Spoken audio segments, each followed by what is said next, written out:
জাগরণ সৃষ্টি করার জন্য। শুধু পদ পদবি নিয়ে বসে থাকলে হবে না, দায়িত্ববোধে উদ্বুদ্ধ হতে হবে। এই জন্য অল্প সময়ের মধ্যে তিনি দায়িত্ব প্রকাশ করতে চাচ্ছে। আগামী দিনে তিনি রাঙ্গুনিয়ার দায়িত্ব নিয়েছেন। কীরকম সাহস তার! রাঙ্গুনিয়া টিওনোর সঙ্গে বসবে, রাঙ্গুনিয়ার উপজেলার টিওনো অ্যাসিল্যান্ড ম্যাজিস্ট্রেট তার ডাকে আসবে, কারণ মন্ত্রণালয় তাকে পাঠিয়েছে, সে আসে নাই।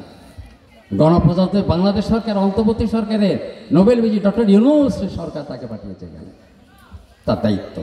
ববি এমনি আসেন, আপনি এই জন্য মর্যাদা দেন না কেন?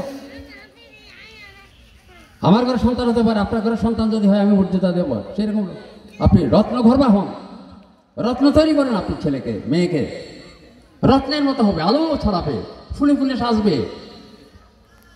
রবীন্দ্রনাথ দেখেন কিরকম মানুষ, আপনারা শুনেছেন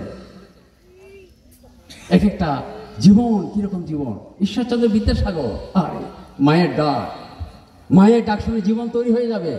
নদী, খরস্রোতা নদী, বন্যা, মা বলছে আসো, আরে এই জীবন দিয়ে যাব, তারপর সাঁতরাতে যাবো মার কাছে। কি জীবন! এরকম সন্তান পাই ঈশ্বরচন্দ্র বিদ্যাসাগর, বিদ্যা নাকি সাগর। আজকে কোথায় কত ছেলে জন্মগ্রহণ করেছে, কাউকে বিদ্যাসাগর বলে, রবীন্দ্রনাথ বলে, সবার নাকি রবীন্দ্রনাথ, মাইকেল মধুসূদন, সবাই শরৎচন্দ্র। এইরকম জীবন তৈরি করতে হবে আপনাদেরকে, আমাদেরকে।